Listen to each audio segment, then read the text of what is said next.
হয় চাওক, সন্মুখত ইতিমধ্যে ২৬ৰ নিৰ্বাচন, বিধানসভা নিৰ্বাচন ইতিমধ্যে ৰাজনৈতিক কুচকাৱাজ সৰ্বস্তৰত আৰম্ভ হৈছে। গাঁৱে ভূঞে সৰ্বত্ৰ এই মুহূৰ্তত ৰাজনৈতিক চিন্তা।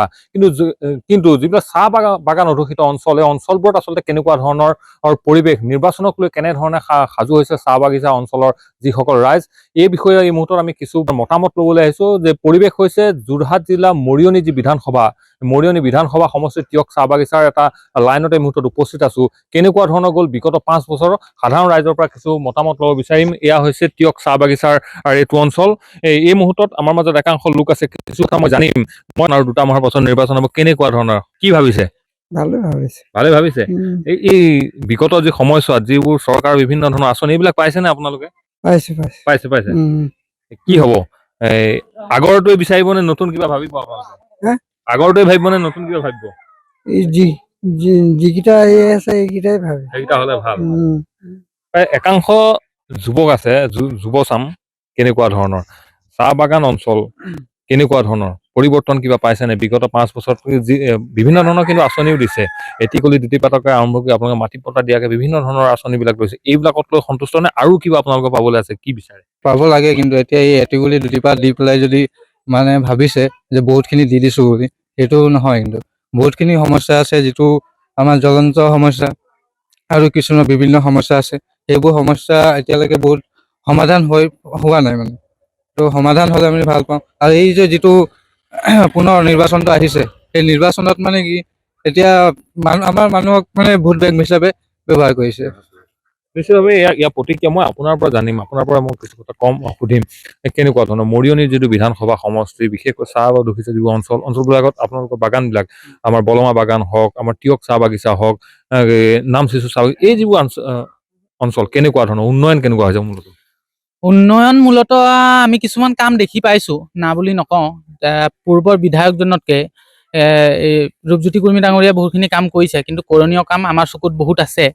আৰু আমি আগতেও দেখিছোঁ যে মানে যিসমূহ চৰকাৰেই হওক, সেই চৰকাৰবিলাকে সদায় প্ৰতিশ্ৰুতি, আমাৰ চাহ বাগিচাবিলাকত প্ৰতিশ্ৰুতি দি ভোট কাঢ়ি লৈ যায়। তেওঁলোকে সেইখিনি সলনি সেই প্ৰতিশ্ৰুতি যিবিলাক দিছে, সেই প্ৰতিশ্ৰুতিবিলাক পূৰণ কৰক, আমি সেইটোৱে বিচাৰোঁ। আমাৰ মানুহখিনি বহুত সমস্যাত মানে জৰাজীৰ্ণ হৈ থাকে, বহুত সমস্যাত ভুগি থাকে। সদায় প্ৰত্যেক দিনা এটা নতুন সমস্যাত ভুক্তভোগী হৈ থাকে। সেই সমস্যাবিলাক সমাধান কৰক। এতিয়া আমাৰ খোৱা পানীটোৰ ব্যৱস্থা নাই। আজি আপুনি লাইনত চাওক যে মানে খোৱা পানীৰ ব্যৱস্থা, আপুনি প্ৰত্যেক ঘৰে মানে কেনেকৈ পানী অলপ গোটাই থৈ দিছে। খোৱা পানীৰ ব্যৱস্থা নাই।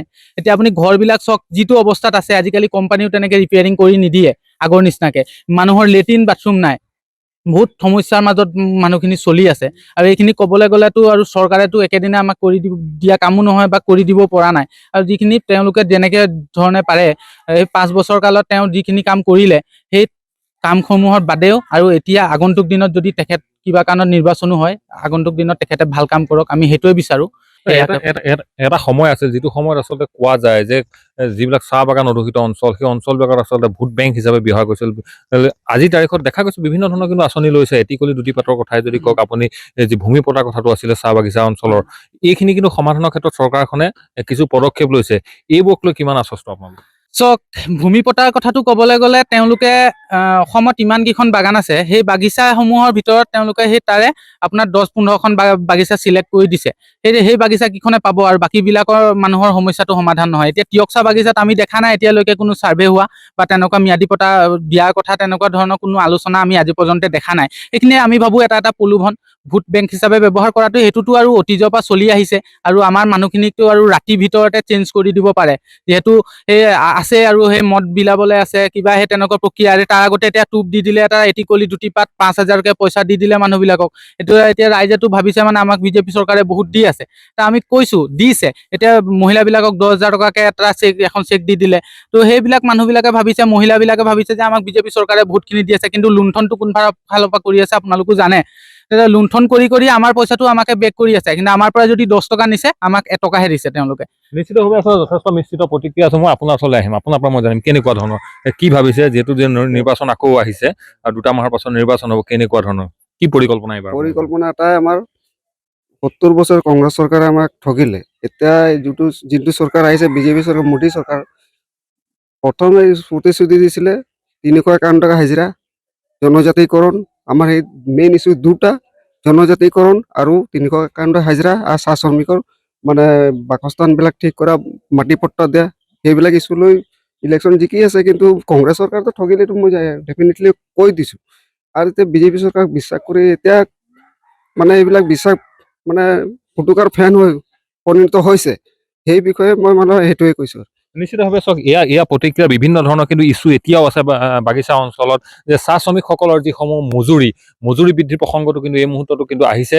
তাৰ সমান্তৰালভাৱে যিসমূহ আৱাসিক অঞ্চলবিলাকৰ আচলতে উন্নয়নৰ বিভিন্ন ধৰণৰ কিন্তু স্বাস্থ্যৰ কথা এই মুহূৰ্তত আহিছে, শিক্ষাৰ কথা, বিভিন্ন ধৰণৰ কিন্তু ইছ্যুসমূহ এতিয়াও কিন্তু চাহ বাগিচা অঞ্চলত পৰিলক্ষিত হৈছে। আৰু ইয়াৰ ছবি আমি মৰিয়নি বিধানসভা সমষ্টিৰ পৰা দেখাইছোঁ। মৰিয়নি বিধানসভা সমষ্টিত টিয়ক চাহ বাগিচা অঞ্চলৰ পৰা দেখাইছোঁ। এটা কথা এই মুহূৰ্তত নিশ্চিত যে যিমানেই কৈ নাথাকক কিন্তু চৰকাৰখনে যে চাহ বাগিচা অঞ্চলবিলাক উন্নয়ন কৰা হৈছে, বিভিন্ন ধৰণৰ আঁচনি দিয়া হৈছে, এটিকলি দুটিপাতকে বিভিন্ন ধৰণৰ আঁচনিসমূহ দিয়া হৈছে, কিন্তু বহু সময়ত দেখা গৈছে চাহ বাগিচা অঞ্চলত কিন্তু এই মুহূৰ্ততো কিন্তু আশ্বস্ত নহয় এইসকল সাধাৰণ জনতা।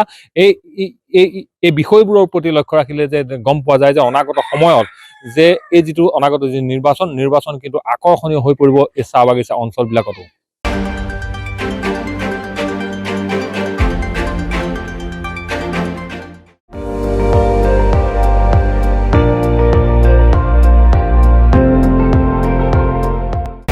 আপুনি চাই আছে ND24, সৰ্বশ্ৰেষ্ঠ নহয় সৰ্বোত্তমৰ দৌৰত।